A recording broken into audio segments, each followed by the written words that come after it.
Programme में आपको खुशामदीद कहते हैं। मैं असदुल्ला खान हूँ। नाज़रीन, इलेक्शन कमीशन ने इलेक्ट्रॉनिक वोटिंग मशीन पर 37 एतराज़ात उठाए हैं। इन 37 एतराज़ात पर शिबिर फराज साहब ने आज प्रेस कॉन्फ्रेंस की और उनका आर्गूमेंट ये था कि इसमें से 27 ऐसे एतराज़ात हैं जो खुद इलेक्शन कमीशन के अपने ऊपर उठते हैं और 10 बाकी जो एतराज़ात बचते हैं उस पर काम हो चुका है, पहले ही उनको सेटल किया जा चुका है। लेकिन सवाल ये पैदा होता है कि ये जो 27 एतराज़ात खुद इलेक्शन कमीशन पर उठते हैं या उनकी कैपेसिटी और कैपेबिलिटी पर उठते हैं, वो बहरहाल इस ग्राउंड पर एग्जिस्ट तो करते हैं और उनकी मौजूदगी में क्या इस मशीन को इस्तेमाल करते हुए इलेक्शन कराए जा सकते हैं। इसके अलावा कई ऐसे सवालात उठाए हैं जिसको जो तज्ज़िया निगार हैं इस मशीन पर जो तबसरा कर रहे हैं या जो ऐसे इदारे हैं जो इलेक्शन की शफाफियत को देखते हैं, वो भी इलेक्शन कमीशन से इत्तफाक करते दिखाई देते हैं। अब इस पर आज हम गुफ्तगू करेंगे। मेरे साथ वज़ीर मुमलिकत बराए इत्तलात फ़ारूक हबीब साहब मौजूद हैं। फ़ारूक हबीब साहब, बहुत शुक्रिया। मैं सबसे पहले शिबली फराज साहब की प्रेस कॉन्फ्रेंस का एक जुमला आपको सुनवाना चाहता हूँ या एक आर्गूमेंट सुनवाना चाहता हूँ जो उन्होंने दिया है, फिर मैं अपना क्वेश्चन आपके सामने रखता हूँ। इस मशीन को तो टेक्निकली आज पहली दफा परखा जा रहा है कि ये हो नहीं सकता, पहले नताइज आ जाएं और फिर उसके बाद इम्तिहान हो। और जो रिपोर्ट इलेक्शन कमीशन ने दी है वो दुनिया में जितने भी मसाइल हैं ये बिल्कुल ऐसी है जैसे कि मुझे कोई कहे कि अपनी जिंदगी के सिर्फ तल्ख तजुर्बात आप मुझे बता दें। इलेक्शन कमीशन ऑफ पाकिस्तान ने कुछ 37 नुकात की ऑब्जर्वेशन जमा कराई हैं। जो पॉइंट्स दिए गए हैं 27, वो उन्होंने इलेक्शन कमीशन ऑफ पाकिस्तान की जो कैपेसिटी है इस वक्त उसकी बारे में जो है तहफ़्फ़ुज़ात हैं वो दिए हैं। जो 10 पॉइंट्स हैं जिसका कि इलेक्ट्रॉनिक वोटिंग मशीन से ताल्लुक है, वो मशीन जो कि मोस्ट ने बनाई है, मिनिस्ट्री ऑफ साइंस टेक्नोलॉजी ने, उसमें सारे वो एड्रेस होते हैं। ये हुकूमत मुकम्मल तौर पे पुरज़म है कि इंशाअल्लाह हम कानून साजी भी करेंगे। हम 2023 के इलेक्शन टेक्नोलॉजी के जरिए करेंगे। फ़ारूक हबीब साहब, अगर 27 निकात इन 37 में से ऐसे हैं जो इलेक्शन कमीशन की अपनी कैपेसिटी पर सवाल उठाते हैं, तो अगर इलेक्शन कमीशन की कैपेसिटी नहीं है इस मशीन से इलेक्शन कराना तो नहीं है। इस पर हम अलग बहस कर सकते हैं कि क्यों नहीं है, ये किसकी जिम्मेदारी थी। लेकिन अगर नहीं है तो आप ज़बरदस्ती तो इलेक्शन कमीशन को नहीं कह सकते कि आपकी सलाहियत नहीं भी है तो भी आप इसी से इलेक्शन कराएं। देखें, पहले तो मुझे जो आपका सवाल है उस सवाल को ही अगर आप देख लें तो उसमें यह लग रहा है कि इसका मतलब यह है कि फिर आप साफ और शफाफ इंतखाबात नहीं करवा सकते। आप अगर ये 27 पॉइंट्स को आप देख लें तो क्या इनका सुन लें फिर क्या इनका जो अदराक है या इनका ये पॉइंट्स जो है जो मौजूदा सिस्टम है उसके ऊपर लागू नहीं होते। मुझे आप बताएं कि आप कह रहे हैं जी कि हम लोगों को ट्रेंड करना है, तो इसका मतलब ये है कि जो आपका मौजूदा अमला है वो भी आपका परमानेंट अमला तो नहीं है। हर बार आप नए लोगों को लेते हैं, उनको आप अब यहाँ पर बहुत सारे लोग ऐसे हैं जो आपने वोटर लिटरेसी की बात की है, लोगों को नहीं पता होता कि वोट किस तरह डालना है, वोट का किस स्टैंप के अंदर जो है वो खाना लगाना है। बहुत सारे लोगों को ये भी नहीं पता होता। तो वोटर एजुकेशन किसकी जिम्मेदारी है, जो अमले को ट्रेंड करना है वो किसकी जिम्मेदारी है, लॉजिस्टिकली चीज़ों को मैनेज करना, ट्रांसपोर्ट को लेके जाना, ये किसकी जिम्मेदारी है। ये इलेक्शन कमीशन पहली बार इलेक्शन तो नहीं करवा रहा। जहाँ तक रह गई बात टेक्निकल इश्यूज़ के हवाले से, टेक्निकल इश्यूज़ के ऊपर आप 100 बार एतराज़ात करें, उसके ऊपर 100 बार ministry of science and technology आपको जवाब भी देगी, आपको जो है वो मुतमिन भी करेगी। टेक्निकल कमेटी का आज पहला इजलास भी हुआ है, 15 तारीख को जो है वो दूसरा इजलास भी होगा और उसमें हमने पाकिस्तान की पॉलिटिकल जमातों को भी दावत दी है कि वो भी अपने टेक्निकल एक्सपर्ट्स को लेकर आएँ और टेक्नोलॉजी के ऊपर आप जो एतराज़ात करना चाहते हैं वो आप करें। जहाँ तक रहेगी मैनेजमेंट की, लैक ऑफ टाइम क्या है, 2 साल पड़े हुए हैं आपके पास अभी इंतखाबात के हवाले से। अगर आप 2 साल में जो है वो दुनिया कहीं की कहीं पहुंच सकती है और हम 2 साल के अंदर जो है वो लोगों को ट्रेंड नहीं कर सकते। ट्रेंड क्या करने हैं, आपका जो प्रेजाइडिंग अमला होता है वो आपके मोस्टली स्कूल टीचर्स होते हैं, तो सरकारी मुलाजमीन होते हैं, पढ़े लिखे लोग होते हैं, कोई इम्तिहानात दे के मुकाबले के इम्तिहानात देकर 2 साल पड़े हैं। लेकिन इलेक्शन कमीशन ये कहता है कि 2 साल में तो आप रिक्वायरमेंट ही नहीं कर सकते, मशीनें ही नहीं खरीद सकते, बना सकते 4-5 लाख की तादाद में। नहीं देखें, नहीं देखें, वो तो 2000 की डेली की कैपेसिटी है मशीन्स बनाने की और महीने में 60,000 मशीन्स जो है वो बन सकती हैं, तो 6 महीने 7 महीने का काम है, पूरी हो जाएंगी, वो इशू नहीं है। बुनियादी तौर के ऊपर जो है जो मामला है वो मामला ये है कि आपको ये देखना है कि जब मौजूदा इलेक्शन सिस्टम है, क्या उसके अंदर जो है वो अजाफी बैलेट पेपर्स नहीं छापे जाते? क्या उसके अंदर प्राइवेट प्रिंटिंग प्रेसों से लोग बैलेट पेपर्स नहीं छपवा के ले आते? मैं इलेक्शन कमीशन की बात नहीं कर रहा, मैं लोगों की बात कर रहा हूँ। क्या लोग स्टफिंग नहीं कर लेते? लोग तो स्टैंप चोरी करके ले जाते हैं, जिस स्टैंप से आप जो है वो लगाते हैं बैलेट पेपर्स के ऊपर ठप्पा लगाते हैं। इसके अलावा मरे हुए लोगों के वोट कास्ट हो जाते हैं, अजाफी बैलेट पेपर्स पे ठप्पे लगा दिए जाते हैं। इसके अलावा जो है वो आपका वोट आप कोई और कास्ट करके चला जाता है। इसके अलावा वोटर लिस्टों के अंदर अभी भी बहुत सारे ऐसे वोट्स हैं जो जाली वोट्सों का वोटों का इंदराज हुआ हुआ है। पोलिंग स्टेशनों के अंदर अभी भी दंगे फसाद हो जाते हैं, अमले को यरगमाल बना लिया जाता है, अमला बिक जाता है। बहुत सारी चीजें हैं जो अभी भी सिस्टम्स के अंदर मौजूद हैं। तो 17 इलेक्शन कॉन्स्टिट्यूशन के आर्टिकल 17 के मुताबिक फारूक साहब सबसे बड़ा मसला ये है कि आप इस मशीन को ला रहे हैं, पार्लियामेंट में कानून साजी करनी है। सही है, बिल्कुल कानून साजी तो एक अलग मामला है। आप इस मशीन को लेकर आ रहे हैं धांधली रोकने के लिए, लेकिन ये जो डॉक्यूमेंट सामने आया है इसका जो 14वां नुक्ता है वो ये है कि it is nearly impossible to ensure that every machine is honest. Opposition का भी ये एतराज है कि उसमें कुछ फीड किया जा सकता है, या आप उससे जो QR कोड जनरेट करते हैं उसको आप क्या गारंटी है कि वो हैक नहीं हो सकता, या उसको आपने अपनी मर्जी का कोड तब्दील नहीं हो सकता क्योंकि वो विजिबल नहीं है, वो आपके पोलिंग एजेंट्स उसको पढ़ नहीं सकते। तो ये जो एतराज है कि आप धांधली को नहीं रोक सकते, ये मशीन धांधली को नहीं रोक सकती, ये सबसे इंपॉर्टेंट नुक्ता नहीं है सर जो इलेक्शन कमीशन की ऑपोजिशन उठा रही है? देखें बुनियादी तौर के ऊपर अगर ये नुक्ता इलेक्शन कमीशन की जानिब से आया है तो इसको ministry of science and technology यकीनन जो है इसके ऊपर रिस्पॉन्ड करेगी, और इसके ऊपर रिस्पॉन्ड किया भी होगा। लेकिन मैं आपसे सवाल ये पूछता हूँ कि जो बैलेट पेपर्स हैं, बैलेट पेपर्स के ऊपर जो है जो वोट डालने जाता है बंदा, उसका हाथ पकड़ के ठप्पा लगवा लिया जाता है, तो उसको कैसे रोका जाएगा? 40 सिफारिशात जुडिशल कमीशन की आई थी, क्या उनके ऊपर अमल दरामद हो गया? वो भी नहीं हुआ। हर इलेक्शन में मेन मसला तो फिर वहीं पे है, हमने एतराज़ात पे एतराज़ात उठाने हैं या हमने मसले के हल की तरफ जाना है, इंतखाबात की शफाफियत की तरफ जाना है। एतराज़ात तो इस सिस्टम पे भी है, इस सिस्टम पे एतराज़ात हैं तो हम टेक्नोलॉजी की तरफ जा रहे हैं कि 20 ममालिक में ये इस्तेमाल हो रही है, दुनिया के बड़े बड़े अमेरिका के अंदर ये इस्तेमाल हो रहा है, तो कोई छुपा नहीं है। सही है, लेकिन सर अगर पहले सिस्टम पर एतराज़ात हैं और आप नया सिस्टम ला रहे हैं उस पर भी वैसे ही एतराज़ात हैं, तो नया सिस्टम लाने का फायदा 40 अरब रुपए ज्यादा खर्च करने का क्या फायदा? नहीं देखें पहली बात तो ये इतने पैसे नहीं है जितने आप बता रहे हैं। दूसरी बात ये है कि पाकिस्तान की जमहूरियत को जो साफ और मजबूत बनाने के लिए, इंतखाबात को साफ शफाफ बनाने के लिए अगर कुछ अखराजात इजाफी भी होते हैं तो मैं समझता हूँ कि ये कोई बड़ा सौदा नहीं है कि आप 5 साल यही कहते रहें कि जी इंतखाबात में धांधली हो गई, सिस्टम जो है वो ठीक नहीं है। अब हम ये चाहते हैं कि जिस तरह हम क्रिकेट में न्यूट्रल अंपायर लेकर आए थे, यहाँ भी हम ह्यूमन इंटरवेंशन को खत्म करें। आप ये देखें कि सबसे बड़ा इशू क्या है, नताइज रोक लिए गए जी, फॉर्म 45 नहीं पोलिंग एजेंटों को मिले, यहां पर फौरी फॉर्म 45 भी निकल आएगा, फौरी काउंटिंग भी मुकम्मल हो जाएगी, नताइज भी कोई नहीं रोक सकेगा। ये तमाम चीजों को मेक श्योर किया जाएगा। फिर returning officers, presiding officers, assistant presiding officers, ये तमाम तो इलेक्शन कमीशन के अमला होगा, ये उनका ऑफिसर्स होंगे, उनकी वहां पर अमलदारी होगी। लिहाजा इससे मैं समझता हूं कि जो ठप्पा माफिया है उसका रास्ता हमेशा हमेशा के लिए रुक जाएगा।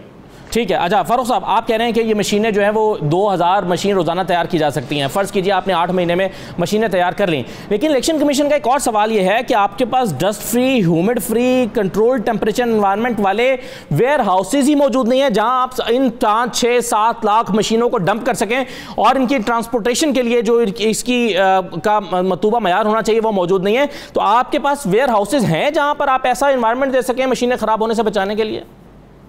देखें बुनियादी तौर के ऊपर ये अगेन फिर एक लॉजिस्टिक्स का सवाल है और ये इलेक्शन कमीशन की इस्तेदाद कार से मुताल्लिक है। ये जो टेक्नोलॉजी है, ये टेक्नोलॉजी के ऊपर किसी किस्म का कोई ऑब्जेक्शन नहीं है, पहले तो इसको क्लैरिफाई कर लेते हैं। दूसरी बात यह है कि इसका जो हम कानून ला रहे हैं उस कानून से भी कोई ताल्लुक नहीं है।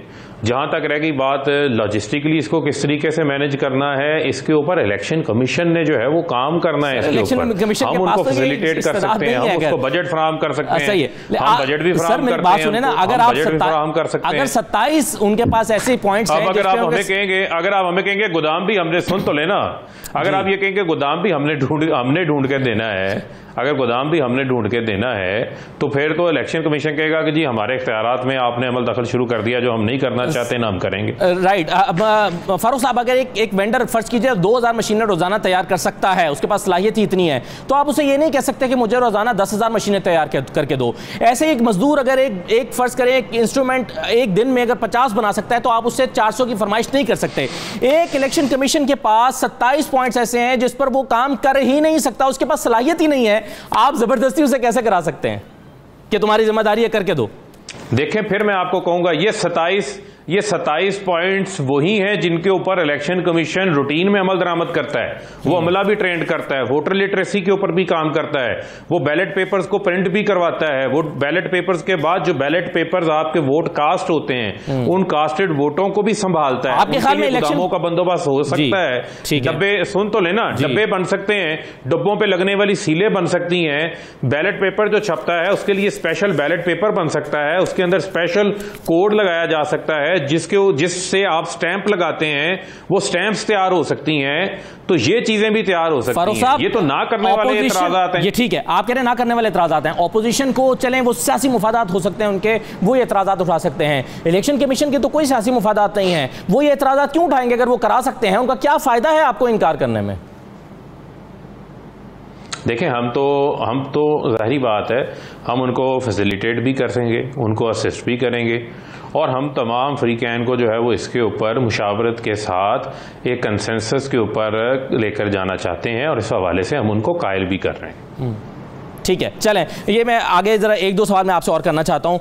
एक तो आज मरियम नवाज साहबा ने एक धमकी नुमा इंकशाफ किया है कि अपने केस के पर आने से पहले वो कुछ नए इंकशाफात करना चाहती हैं। क्या कहा है उन्होंने आज इस्लामाबाद हाईकोर्ट के बाहर खड़े होकर? सुन लीजिए। केस के मेरिट्स मेरे बहुत स्ट्रांग हैं, लेकिन जो बात मैंने आज कोर्ट में कही है वो ये है कि मेरिट्स पे बहस होने से पहले मैं एक बहुत ज़रूरी दरख्वास्त एक देना चाहती हूँ इस बेंच के सामने, जो इस केस का पूरा कच्चा चट्टा खोल कर कौम के सामने रख देगा कि ये केस कैसे बनाया गया, मुझ पर इसके पीछे क्या मुहर्रिकात थे, कौन था इसके पीछे और क्या करना चाहता था और कैसे वो कामयाब हुआ। मैं ये समझती हूँ कि इन इश्यूज को सेटल किए बगैर, इनका जवाब दिए बगैर मुकदमा आगे नहीं बढ़ना चाहिए, ये अपील आगे नहीं बढ़नी चाहिए। फारूक हबीब साहब, कुछ नया इंकशाफ होने वाला है, वो कोई वीडियो भी हो सकती है, वो कोई ऑडियो भी हो सकती है, वो आपकी कोई कॉलें भी हो सकती हैं किसी को की गई कि किसने बनवाया केस, क्यों बनवाया, उसके मकासद क्या थे। वो कह रहे हैं मेरिट्स पर आने से पहले ये सेटल करें। तो आप तैयार हैं ज़हनी तौर पर इसके लिए? अपने अंदर प्रोब कर लें पहले किसने क्या कुछ किया हुआ है।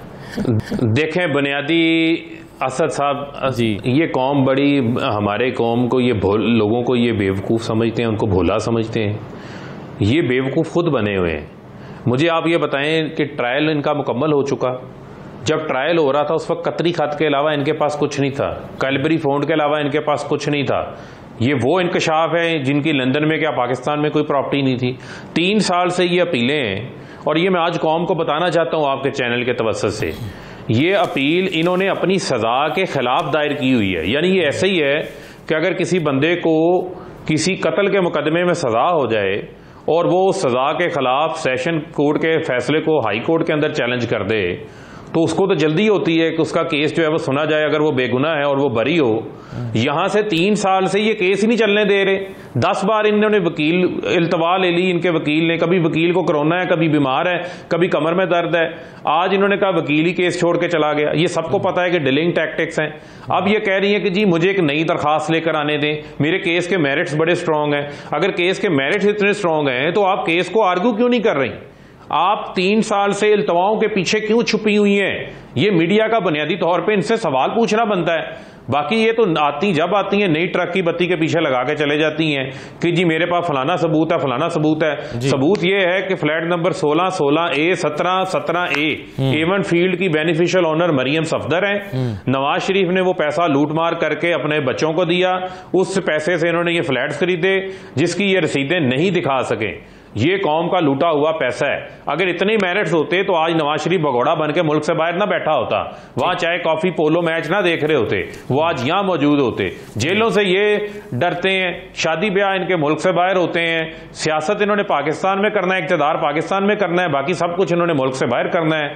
यहां आकर ये मीडिया को भी गुमराह करके चले जाते हैं और कौम को भी गुमराह करने की कोशिश करते हैं। ये है इनकी असल हकीकत, कुछ नहीं है इनके पास नया, सवाए इनके पास झूठ के जाल साजी के करप्शन के अलावा कुछ नहीं। ये जरूर दिलचस्पी से खाली नहीं होगा कि क्या नई दरखास्त मरियम लेकर आती हैं इस्लामाबाद हाईकोर्ट में, और वो ये चाहती हैं कि मेरिट से पहले ये मामला देखे जाएं कि ये इनके खिलाफ साजिश किसने रचाई, किसने किसको पैगाम दिया, क्या किया, क्या कहा। शायद उनके पास कुछ सबूत हैं, कुछ वीडियोज हैं, कुछ ऑडियोज हैं, वापस ले लें जी। चलें, ये तो आप आने वाले दिनों में पता चलेगा। दरखास्त वापस ले लेना जो मेरिट पे या अपीलों पे की हुई है जी, वो कहीं मैं दरखास्त वापस ले लेती हूँ ताकि सजा तो बहाल हो ना इनकी। चलें, बिल्कुल ठीक है, बहुत शुक्रिया। फिर नई दरखास्त डाल लें, फारूक हबीब साहब, टोपी ड्रामा करना कर लें। ठीक है, बहुत शुक्रिया साहब प्रोग्राम में शिरकत करने के लिए। एक ब्रेक लेते हैं जी, ब्रेक के बाद वापस आएंगे तो पाकिस्तान पीपल्स पार्टी के रहनुमा कमर जमान कायरा साहब मौजूद होंगे हमारे साथ। उनसे हम पूछेंगे कि बिलावल साहब इस ख्वाहिश का इजहार कर रहे हैं कि पंजाब में अगली हुकूमत जाले की होगी, लेकिन ये कैसे मुमकिन होगा। कुछ फैक्ट्स एंड फिगर्स हम रखेंगे कायरा साहब के सामने कि पिछले इलेक्शन में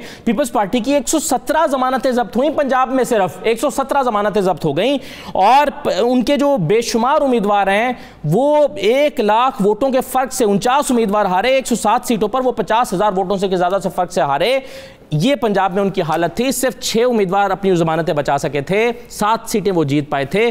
कैसे हो पाएगा, कायरा साहब से बात करते हैं, एक ब्रेक के बाद वापस आते हैं।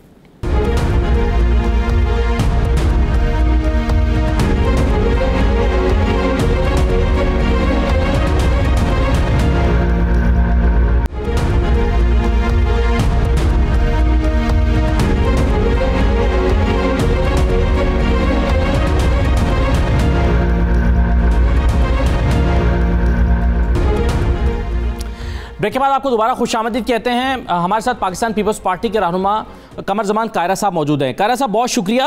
कायरा साहब, बिलावल भुट्टो ज़रदारी साहब ने इस ख्वाहिश का इजहार किया कि अगली हुकूमत जो है वो जाले की होनी चाहिए, मरकज़ में भी और पंजाब में भी।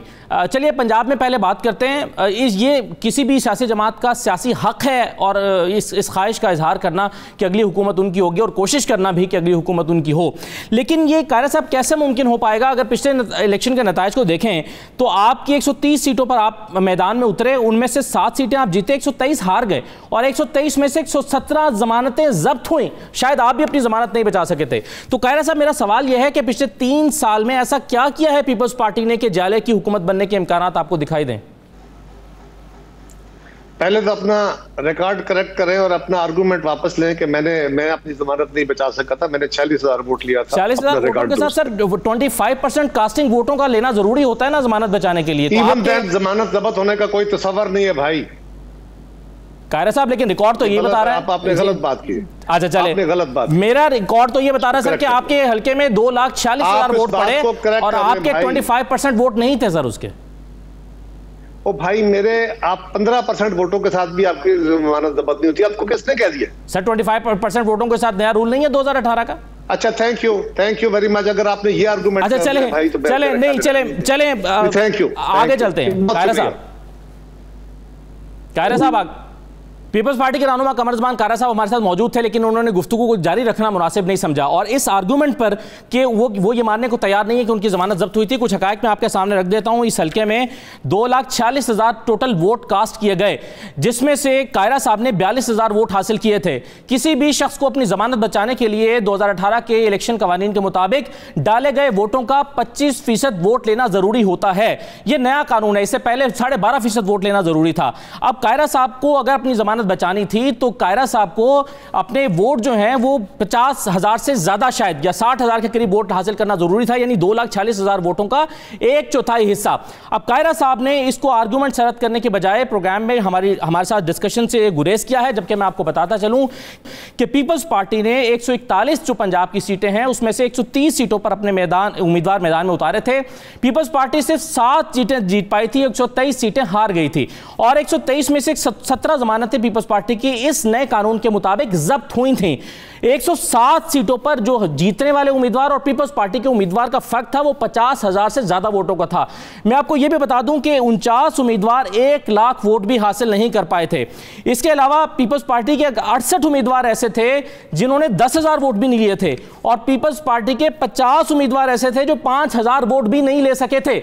अब इस सूरत हाल में सिर्फ 6 उम्मीदवार ऐसे थे पीपल्स पार्टी के जिन्होंने अपनी जमानतें बचाई थी, जिनमें फैसल सालेह हयात थे, अब्दुल कादिर गिलानी थे, यूसुफ रजा गिलानी थे, भावल नगर से मखदूम सैयद अली हसन गिलानी थे, रहीम यार खान से मखदूम शहाबुद्दीन से और मुजफ्फरगढ़ से मोहम्मद दाऊद खान थे जिन्होंने अब बमुश्किल अपनी जमानतें बचाई थी।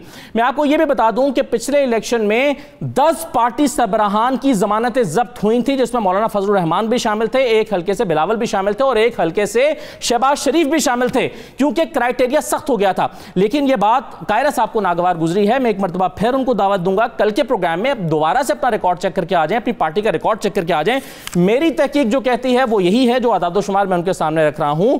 लेकिन अगर वो चाहते हैं कि इस आर्गूमेंट पर बात नहीं करना चाहते और बाकी ये तमाम चीजें मैंने उनके सामने रखते हुए अपना पॉइंट यही स्टैब्लिश करना चाहता था कायरा साहब से कि पीपल्स पार्टी कैसे अगला इलेक्शन जीत पाएगी, अपना जाला कैसे लाएगी पंजाब में, ये एक वो सवाल है जिसका जवाब पीपल्स पार्टी को देना होगा। ख्वाहिश रखना कानूनी और आईनी हक है, लेकिन पिछले 3 साल में पीपल्स पार्टी ने ऐसा क्या किया है कि वो अपने जाले की हुकूमत पंजाब में बनवा सकें? यही इन आदादो शुमार की रोशनी में मेरा सवाल है जो मैं कायरा साहब से करना चाहता हूं और यह सवाल हम पीपल्स पार्टी के दीगर रहनुमाओं के सामने भी रखते रहेंगे।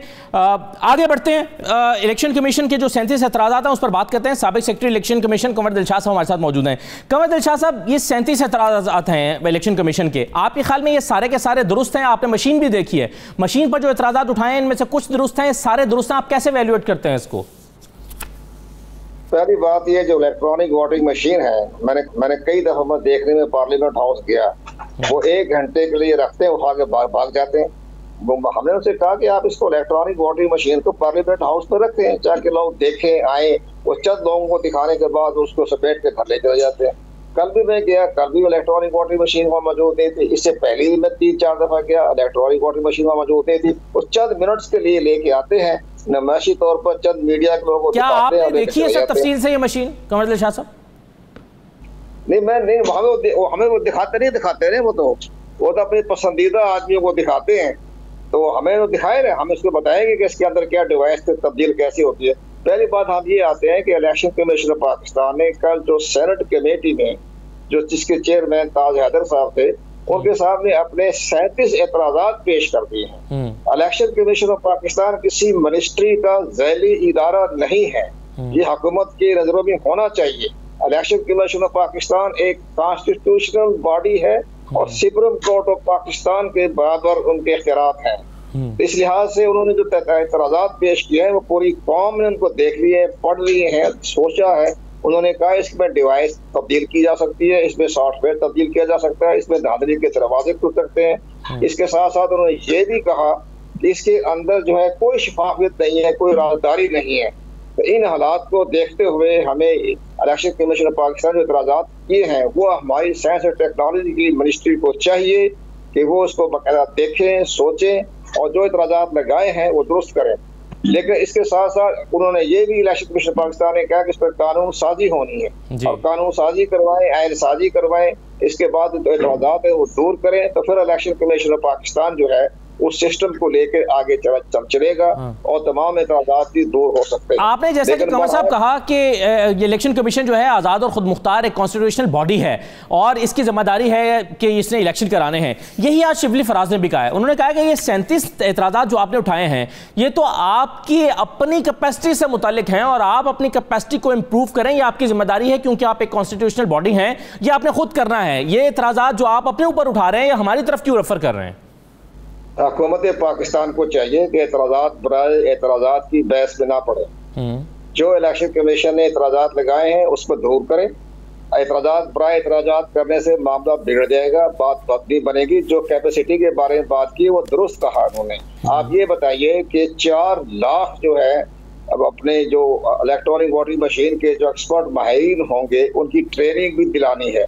इसके साथ साथ 13 लाख का अमला है इलेक्शन पाकिस्तान, उसकी भी ट्रेनिंग देनी है। लॉजिस्टिक सपोर्ट है, वेयर हाउसेज हैं, और उसके साथ ये भी मामला देखना पड़ेगा कि जो 8 लाख इलेक्ट्रॉनिक वोटिंग मशीन जो आनी है वो कहाँ से आनी है, किसने टेंडर दे रहे हैं, किधर से वो मशीनें आनी है, उसको चेक करना, देखना, उसके डिवाइस को चेक करना, वो सारी इलेक्शन कमीशन पाकिस्तान की जिम्मेदारी है ना। लेकिन वो भी अपने दूर करने के लिए वो कह रहे हैं कि हमारे पास टाइम नहीं। कुछ एतराज़ात ऐसे लगते हैं इलेक्शन कमीशन के, कंवर साहब, मिसाल के तौर पर एक एतराज़ यह है कि माली तौर पर काबिल अमल नहीं है। अब इसके लिए तो हुकूमत ने पैसे खर्च करने हैं और हुकूमत कह रही है कि अगर इसके लिए फाइनेंस वो दे सकती है तो इस पर इलेक्शन कमीशन कैसे कह सकता है कि माली तौर पर काबिल अमल नहीं है। फिर वो कह रहे हैं कि धूल मिट्टी दर्जात और हब्स के हवाले से एक ऐसा कंट्रोल्ड एनवायरनमेंट होने के लिए वेयर हाउसेज मौजूद नहीं है, तो हुकूमत कहती है 2 साल के अंदर अंदर ये वेयर हाउसेज अरेंज किए जा सकते हैं, इसमें मसला नहीं है। फिर वो कहते हैं तरबियत याफ्ता स्टाफ की कमी है, तो 2 साल में क्या स्टाफ को तरबियत नहीं दी जा सकती? मशीन इतनी कॉम्प्लिकेटेड नहीं है कि इसको ऑपरेट करना नहीं सिखाया जा सकता। वैसे भी तो आप सारे अमले को ट्रेनिंग हर इलेक्शन में देते हैं, तो ये कितना मुश्किल काम है? दुरुस्त। पहली बात यह है कि इलेक्शन कमीशन पाकिस्तान ने अभी चंद महीनों के बाद अपने 4 सूबों की लोकल गवर्नमेंट के इंतखाबात करवाने हैं, हल्का बंदियां करवानी है, मर्दमशुमारी करवानी है, इंतखाबी फरिश्तों को अपडेट करना है। तो ये तो तमाम जो है ये बल्दियाती इंतखाबात की तैयारी करनी है इलेक्शन कमीशन पाकिस्तान ने। और इसके साथ ही हो गए, अब 2022 अगर गुजर गया तो 2023 में तो बजट आना है, इसके बाद हुकूमत 6 महीने के बाद फारिग हो जाएगी। तो 1.5 साल तो हुकूमत का रहता है ना। ये 1.5 साल में हुकूमत ने क्या कर, इस इलेक्शन कमीशन के पास कहाँ वक्त रह गया है? लोकल गवर्नमेंट के इंतखाबात ही करवाने, कंटोनमेंट बोर्ड के इंतखाबात 12 सितंबर को हो रहे हैं। तो सारा इलेक्शन कमीशन जो है अपने इंतखाबी अमल से गुजर रहा है। तो ये 4 लाख ट्रेनिंग देना, इलेक्ट्रॉनिक वोटिंग मशीन 8 लाख आनी, पैमरा की शराइत भी आनी है, जहाँ से टेंडर आने हैं, उसके बाद कौमी इत्तेसाद ब्यूरो ने भी इस पर बड़ी निगाह रखनी है, कहीं फ्रॉड तो नहीं हो रहा, करप्शन तो नहीं हो रही। ये सारे मामला देखने हैं। तो ये सारा इसको इलेक्शन कमीशन पाकिस्तान कहेगा ठीक है जी, इसको हम इस्तेमाल में ले आते हैं। इंडिया ने 25 साल लगाए हैं, ये हम हुकूमत ठीक है है, तो ये 25 साल इंडिया ने लगाए हैं। तो ये पाकिस्तान इलेक्शन कमीशन 1.5 साल में कैसे करवाएगा ये? अच्छा, आप भी समझते हैं कि मरहलावार इसको नाफिज किया जाना चाहिए। लेकिन एक चीज़ और है, मिसाल के तौर पर कुछ चीज़ें ऐसा लगता है कि एजम्पशंस की बुनियाद पर कही गई हैं इन एतराज़ात में। मिसाल के तौर पर कहा गया कि मीडिया, एनजीओ और सिविल सोसाइटी को इस पर बदएतमादी हो सकती है।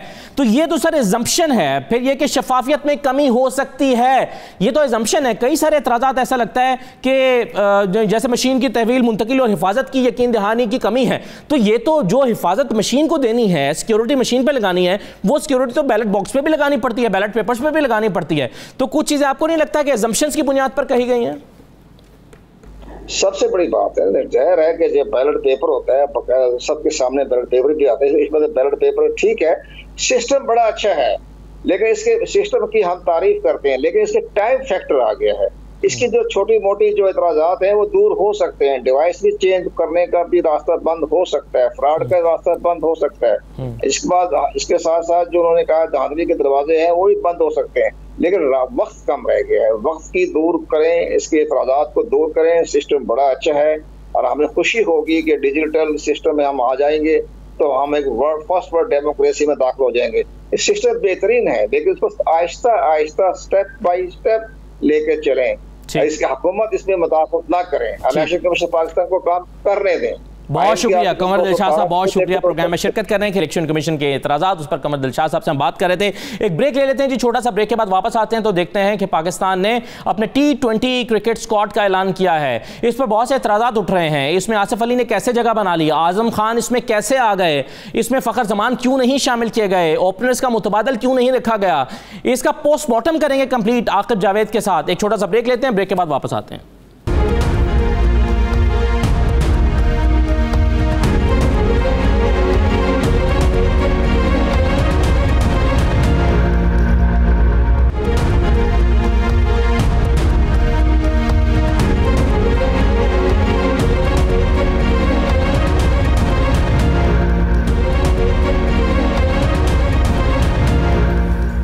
ब्रेक के बाद आपको दोबारा खुशामदीद कहते हैं। कुछ ही दिन पहले पाकिस्तान ने T20 वर्ल्ड कप के लिए अपने स्क्वाड का ऐलान किया है।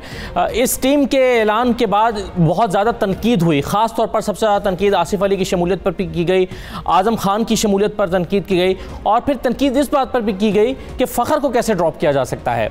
ये मजमूई तौर पर जो टीम तैयार की गई है इसमें कई खामियाँ और भी दिखाई देती हैं। मिसाल के तौर पर हमें लगता है कि मुतबादल ओपनर मौजूद नहीं है। अगर बाबर और रिजवान ओपन कर रहे हैं तो इनके मुतबादल ओपनर टीम के साथ मौजूद नहीं है। हैं, इनकी खुदा ना खासा इंजर्ड होने की सूरत में कौन होगा, और इस तरह के कई और सवालात भी हैं इस टीम के ऊपर। लेकिन सबसे बेहतरीन तज्जिया वो लोग कर सकते हैं जिनकी उम्र क्रिकेट के साथ गुजरी है, और ऐसे ही एक क्रिकेटर हमारे साथ मौजूद हैं, आकिब जावेद साहब, साबिक टेस्ट क्रिकेटर हैं। बहुत शुक्रिया आकिब जावेद साहब प्रोग्राम में शिरकत करने के लिए। सर, सबसे पहले तो मुझे ये बताइए कि जो लोगों ने अपनी हैरत का इजहार किया इन 2-3 नामों पर जिनका मैंने जिक्र किया कि आसिफ अली को कैसे शामिल कर लिया गया टीम में, जिन्होंने 29 मैचेस खेले और सिर्फ 16 की एवरेज है उनकी, और स्ट्राइक रेट भी कोई बहुत अच्छा नहीं है, 123 का स्ट्राइक रेट है। आजम खान 3 मैच खेले, सिर्फ 6 रन बनाए हैं, कैसे शामिल कर लिया गया इनको? देखिए, अगर आप पीछे 3 साल पीछे जाए ना, तो जब ये नजम सेठी साहब को चेंज किया, मानी साहब आए और वसीम खान इंग्लैंड से आए, तो इन्होंने ये कहा था कि ये जो निज़ाम है ये ठीक नहीं है और हम इसको बिल्डिंग में जाएंगे, इस सारे निज़ाम को ठीक करेंगे और प्रोफेशनल लाइंस के ऊपर पाकिस्तान की क्रिकेट आएगी। तो 3 साल पहले एक रीबिल्ड हुआ और अब फिर एक रीबिल्ड होगा, और इन 3 सालों में कभी भी कोई चीज बिल्ड नहीं हुई। आज भी अगर क्यों लोग हैरान हैं कि आसिफ अली, इस तरह के लोग आए गए कुछ दिल, जब उनको ड्रॉप किया तो तब क्यों किया था कि उनकी परफॉर्मेंस नहीं आ रही थी जी। अब जब उनकी परफॉर्मेंस नहीं आ रही थी तो उन्होंने किसी लेवल के ऊपर कोई परफॉर्म नहीं किया और फिर आ गए। तो जब ये सारे क्रिकेटर्स भी ना बड़े कंफ्यूज हैं कि ये क्या करें तो वापस आए टीम में और क्या करें तो बाहर हो जाए, क्योंकि ऐसे भी हमने कितने इन्होंने प्लेयर्स 65 प्लस प्लेयर्स इन्होंने रोटेट किए हैं विद इन 2.5 ईयर। और अगर आप जो कोच होता है ना, एक कोच जी, वो उसके कोई ना कोई असूल होते हैं कि वो कुछ ना कुछ आपको वो दे जाता है। जैसे मिकी आर्थर है, वो आपको बाबर आजम बना के दे के गया जी। बाबर आजम जो था फ्रेंचाइज इस्लामाबाद के पास है, वो बेंच पे बैठता था। He saw something in him, उसने उसको कराची लेके गया, वहां से उसने उसको ओपन कराई और बाबर एक और फिर उसने पाकिस्तानी टीम में भी ला के उसको T20 भी ओपन कराई, कॉन्फिडेंस दिया, तो एक प्लेयर बना। फखर को असल में उसने बहुत ज्यादा कॉन्फिडेंस दिया। तो फखर और बाबर, ये दो तो वो प्लेयर आपको दे गया, शादाब आपको दे गया। अब आज हम किस बात का फखर पर हैरत नहीं होती सर, फखर को कैसे ड्रॉप किया जा सकता है टीम में से? वो आपके पास एक ऐसा ओपनर है जिसका एक अच्छा रिकॉर्ड है, जिन्होंने जो है वो T20 में बेहतरीन रन बना सके और उसके अलावा वनडे में भी उनका शानदार करियर है, और वो आपके पास एक ऐसा ओपनर है जो अच्छी स्ट्राइक रेट के साथ खेल सकता है। आप कैसे ड्रॉप कर सकते हैं फखर को? देखिए, बात तो ये है ना कि आपके बेंच मार्क क्या किसी को सिलेक्ट करने के। एक होती है कि जब आप सिलेक्ट हो गए तो आपने परफॉर्म अगर नहीं किया तो आप ड्रॉप हो गए, उसके बाद आपने वापस जाना है, नेशनल T20 में परफॉर्मेंस देनी और सबसे बड़ी बात कि PSL में परफॉर्मेंस देनी जी। फखर इस साल भी हमारी टीम का हाईएस्ट स्कोरर फखर जमान था जी। तो इसने साबित किया कि वो स्टिल इज गुड इनफ। अब आसिफ अली या कुछ दिल ने ऐसी परफॉर्मेंस दे दी कि जो ड्रॉप किया हुआ था उनको पहले, उनको वापस ले आए। अब बात यह है कि जो आपने हैदर अली और पता नहीं कितने इफ्तिखार हो गया, कितने प्लेयर हैं उनको लाए, 2 मैच खिलाए। ये सिलसिला शुरू होता है आपका जब श्रीलंका आई थी और नए ये सारे कोचेस लगे थे, उसमें उमर अकमल को, अहमद शहजाद को, शुएब मलिक को, इन सबको चेंज लानी थी, तो वही पुराने प्लेयर्स आप लाए, लेकिन आपने उनको 2-2 मैच दिए और फारिग कर दिया। फिर बीच में किसी को ले आए उसको, और ऐसे भी मौके आए हैं कि जिसमें प्लेयर सिलेक्ट हुआ है, वो टूर पे गया है, बेंच पे बैठा रहा है, वापस आया, नेक्स्ट टूर वो ड्रॉप है। तो अब इन 3 सालों में अब मैं सवाल तो ये बनता है कि जो वसीम खान ने जो कहा था कि हम एक ऐसा सिस्टम लाएंगे जो एक प्रोफेशनल सिस्टम होगा, अब वो पता नहीं किधर है, हमें तो नजर नहीं आता। सही है, अच्छा आगे साहब बिल्कुल सही है। मुझे ये बताइए सर, 2-3 चीजें हैं। अगर आपने PSL की परफॉर्मेंस की बुनियाद पर खेलना है तो फिर कामरान अकमल के साथ क्या मसला है? कामरान अकमल जो है वो बेहतरीन परफॉर्मर है PSL का, और ओपनिंग में अगर मुतबादल खिलाड़ी को आपको रखना है, जैसे एक वजाहत की गई कि आजम खान को हम रिजवान के मुतबादल के तौर पर विकेट कीपर लेकर जा रहे हैं।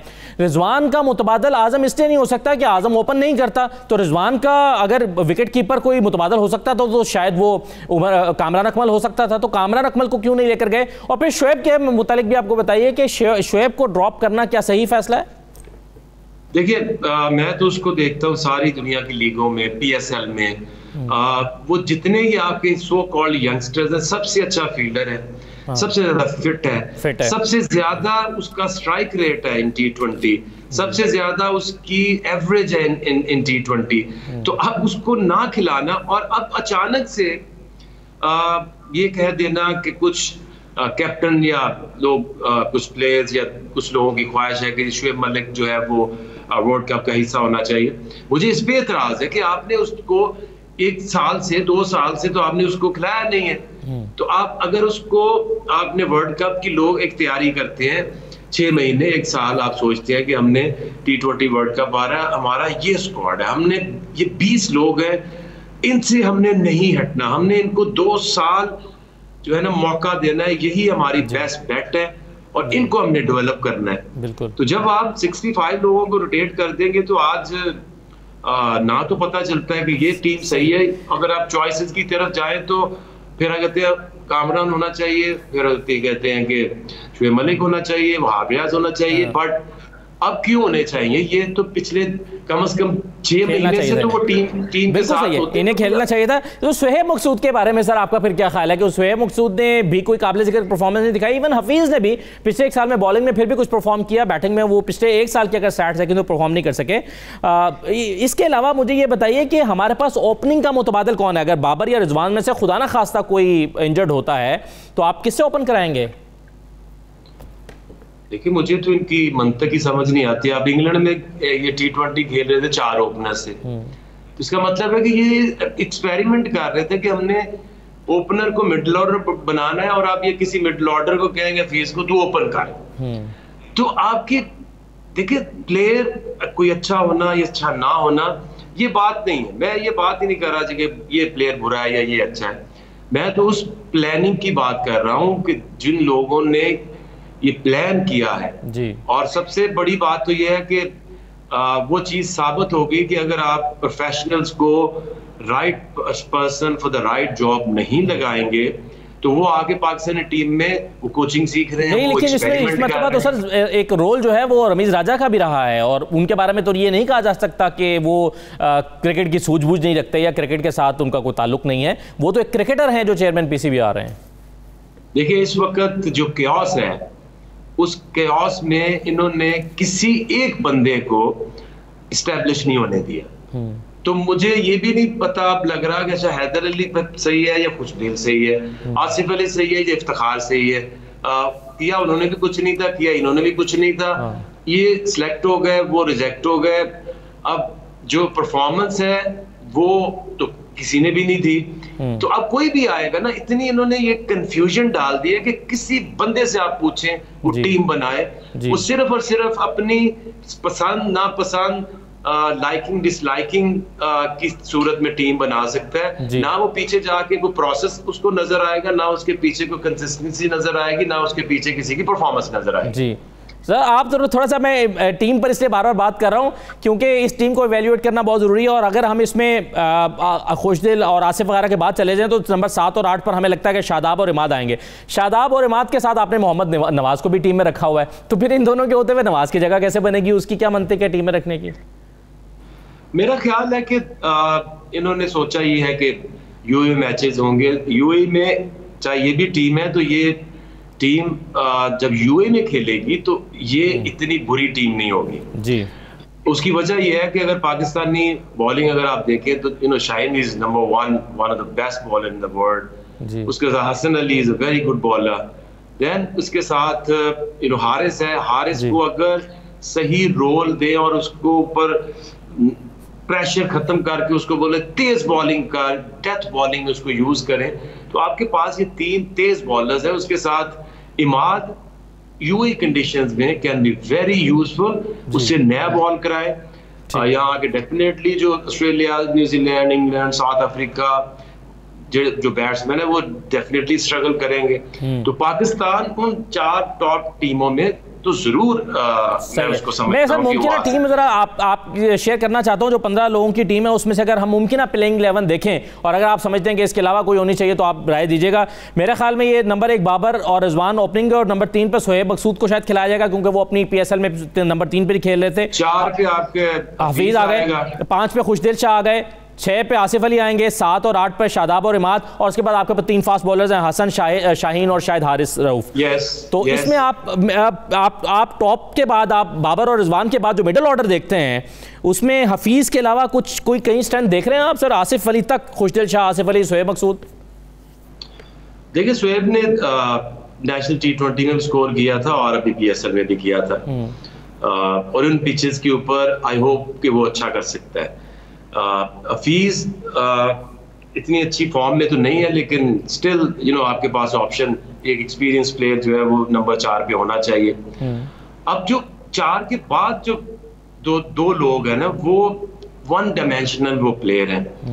अब सारी दुनिया को तकरीबन पता चल गया है कि आसिफ अली ने जब हिट मारनी होती है तो पहले डीप इन क्रीज चला जाता है। जब वो डीप इन क्रीज गया, उसने चलानी लोग उसको outside the off stump short ball करते हैं, जो कि वो उसको उन्होंने इधर मिड विकेट की तरफ खींचना है। तो वर्कआउट हुए अभी CPL में लोगों ने उनको वर्कआउट किया हुआ है। सो आई थिंक खुशदिल भी वही है, वन डायमेंशनल, इधर मिड ऑन और मिड विकेट की तरफ मारते हैं। अगर उनको भी outside the off stump ball की जाए तो उनके लिए भी खासी मुश्किल है।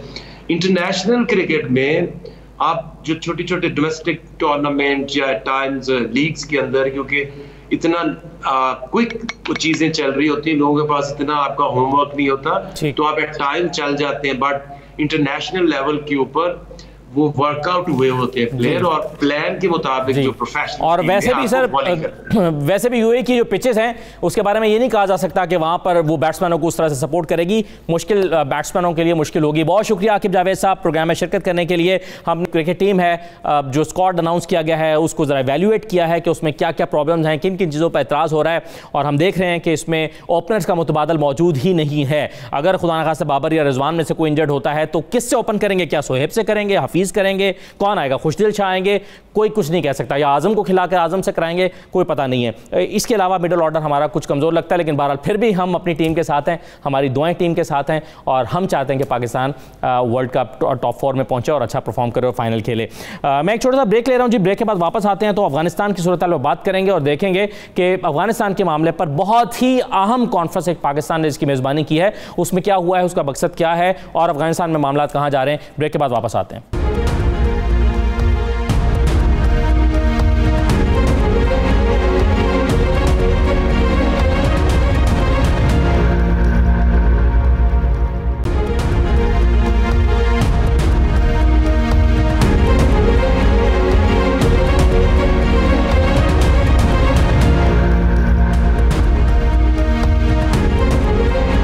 ब्रेक के बाद आपको दोबारा खुशामदीद कहते हैं। आज अफगानिस्तान के हमसाया ममालिक के वज़ीर ख़ारजा का इजलास हुआ है, जिसमें चीन, ईरान, ताजिकिस्तान, तुर्कमेनिस्तान, उज़्बेकिस्तान और पाकिस्तान के वज़ीर ख़ारजा शरीक हुए हैं, और पाकिस्तान ने इस इजलास की मेज़बानी की है।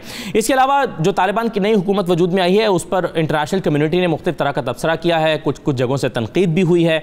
इन तमाम चीज़ों पर हम गुफ्तगू करेंगे। सीनियर तजज़ियाकार सलीम साफ़ी साहब हमारे साथ मौजूद हैं। सलीम साहब बहुत शुक्रिया। सबसे पहले तो ये बताइए सर, ये जो इजलास हुआ है ये इसकी सिग्निफिकेंस क्या है, कितनी अहमियत का हामिल आप इसको देखते हैं, और क्या ये अफगानिस्तान के रिकग्निशन की तरफ एक कदम हो सकता है? क्या इस बात का इम्कान है कि हमसाया ममालिक वो पहले ममालिक हो सकते हैं जो अफगानिस्तान को तस्लीम कर लें? देखिए, इसकी इब्तदाई जो तमहीदी गुफ्तगू हुई थी या अंडरस्टैंडिंग डेवलप हुई थी, वो तो इससे पहले गुज़िश्ता रोज़ जब इन तमाम ममालिक के जो अफगानिस्तान के लिए स्पेशल रिप्रेजेंटेटिव है उनका जो इजलास हुआ था मोहम्मद सादिक की क़यादत में, उसी में ही हुआ था। और एक ब्रॉड अंडरस्टैंडिंग ये थी पड़ोसी ममालिक चीन और रूस के दरमियान के तालिबान की हुकूमत से मुतालिक कोई भी फैसला मिल के किया जाएगा, और इस हुकूमत की अनाउंसमेंट तक बड़ी हद तक ईरान, पाकिस्तान, चीन और ये सब एक पेज पे नजर आ रहे थे। अलबत्ता हुकूमत की अनाउंसमेंट के बाद दो ममालिक का रवैया तब्दील नजर आ रहा है। एक तो ताजिकिस्तान का और दूसरा ईरान का। अहमियत तो इनकी इसलिए ज़्यादा है क्योंकि तालिबान ने जिस तरह की काबीना अनाउंस की है तो उसका तो मगरिबी दुनिया की तरफ से और अमेरिका की तरफ से तस्लीम किए जाने का इम्कान ना होने के बराबर है। इसलिए ज़्यादातर इन्हिसार अब अफगानिस्तान की इस हुकूमत के मुस्तक़बिल का वो पड़ोसी ममालिक और रूस और चीन जैसी ताकतों पर होगा। सही। अच्छा, बिल्कुल ठीक है सर। ये बताइए कि अफगानिस्तान के हवाले से हमें सबसे ज़्यादा जो सुनने को मिल रहा है कि अफगानिस्तान के पास हुकूमत चलाने के लिए पैसे नहीं हैं। इस सिलसिले में जो चीन ने 3 करोड़ 10 लाख डॉलर इमदाद का ऐलान किया है, ये कितनी मददगार साबित हो सकती है नई हुकूमत के लिए?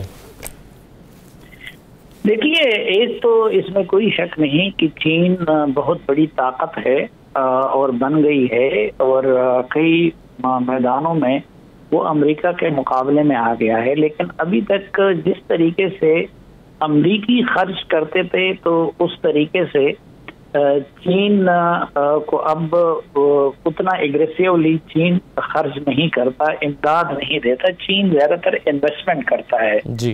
दूसरा, अमेरिका की तरफ से जब इस तरह के इनिशिएटिव होता है तो उसमें फौरन पूरा वेस्ट, यूरोप और बरतानिया भी उसके हमनवा बन जाते हैं।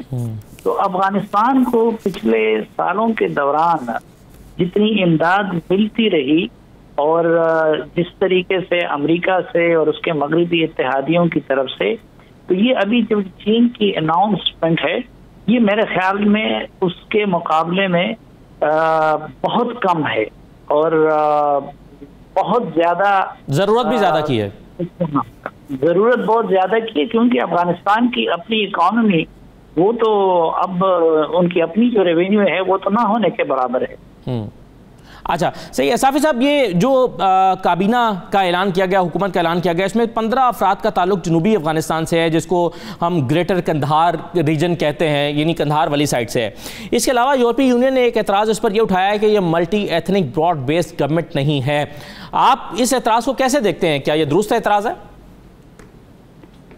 देखिए, अफगान तालिबान इंक्लूसिव की अपनी तारीफ कर रहे हैं और दुनिया जो है इंक्लूसिव गवर्नमेंट की अपनी तारीफ कर रही है। अफगान तालिबान कहते हैं कि जी अब देखें, हमने तो डिप्टी वजीर आजम भी एक उज़्बेक को बना दिया है, आर्मी चीफ भी हमने एक ताजिक को बना दिया है और फिर 2-3 वजारतें भी ताजिकों को दी हैं और भी उज़्बेक को हुकूमती ओहदे मिले हैं।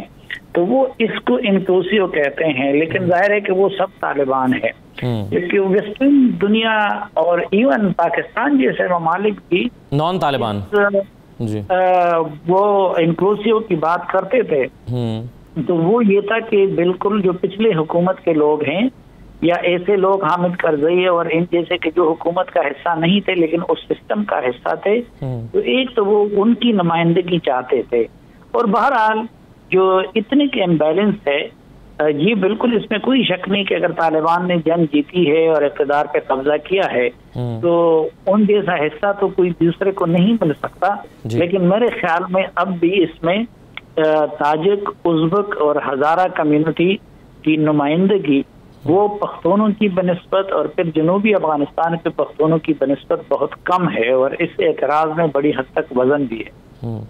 सही है। अच्छा साफी साहब, ये वजारतें तकसीम की गई, इसमें एक कहीं से ये एतराज़ भी उठ रहा है कि जी मुल्ला उमर के ख़ानदान और हक्कानी ख़ानदान को 2-2 वजारतें दी गई हैं। आपके ख्याल में ये सिर्फ इन पर कोई नज़र करम किया गया है, नेपोटिज़म की गई है, या फिर वाकई ये डिज़र्व ही करते थे अपनी कुर्बानियों और तालिबान के साथ अपनी तारीख़ के हवाले से कि इनको 2-2 वजारतें दी जाएँ ख़ानदानों को?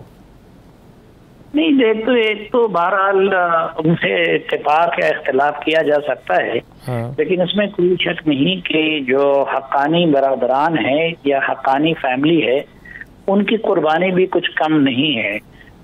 एक तो ये कि जलालुद्दीन हक्कानी साहब पहले अगरचे हिज़्ब इस्लामी खालिद से उनका ताल्लुक था, लेकिन तालिबान तहरीक सामने आने के बाद वो इससे वाबस्ता थे। पिछली हुकूमत में वो वज़ीर सरहदात भी रहे और फिर इस दौरान मुज़ाहिमत ही के दौरान वो वफात पा गए। फिर इसी तरीके से इस खानदान ने निसब दर्जन लोग अपने इस दौरान कुर्बान किए हैं। खुद सिराजुद्दीन हक्कानी के एक भाई बदरुद्दीन हक्कानी वो ड्रोन हमले में मारे गए और उनके नाम से अब ये बदरी लश्कर तश्कील पाया है। और दूसरे भाई डॉक्टर नसीर जो थे वो इस्लामाबाद में कत्ल किए गए। और फिर खुद अनस हक्कानी जो है उन्होंने बागराम की जेल भी काटी और वो उनकी कैद में रहे। जो सबसे ज्यादा उन्होंने सपोर्ट किया, एक तो जो फिदायीन का या सुइसाइडर की जो टेक्नोलॉजी थी वो तालिबान की सफ़ों में अलकायदा से सिराजुद्दीन हक्कानी ने मुतारिफ कराई थी और उसने ही इस जंग में तालिबान का पलड़ा भारी करने में बुनियादी किरदार अदा किया था। और फिर पक्तिया, पक्तिका, खोस्त, लोगर, यहाँ से लेके काबुल शहर तक ये जितना भी इलाका था इसमें रेजिस्टेंस का कमांड वो सिराजुद्दीन हक्कानी और उनके लोग कर रहे थे। तो इस लिहाज से शायद उनको अब हुकूमत साजी में भी खास जगह दे दी गई है। ठीक है, बहुत शुक्रिया सलीम साफ़ी साहब आप प्रोग्राम में शिरकत करने के लिए और अफगानिस्तान की सूरत हाल पर अपना तज्जिया पेश करने के लिए। ये नाज़रीन आज का प्रोग्राम था, इजाज़त दीजिए, अल्लाह हाफ़िज़।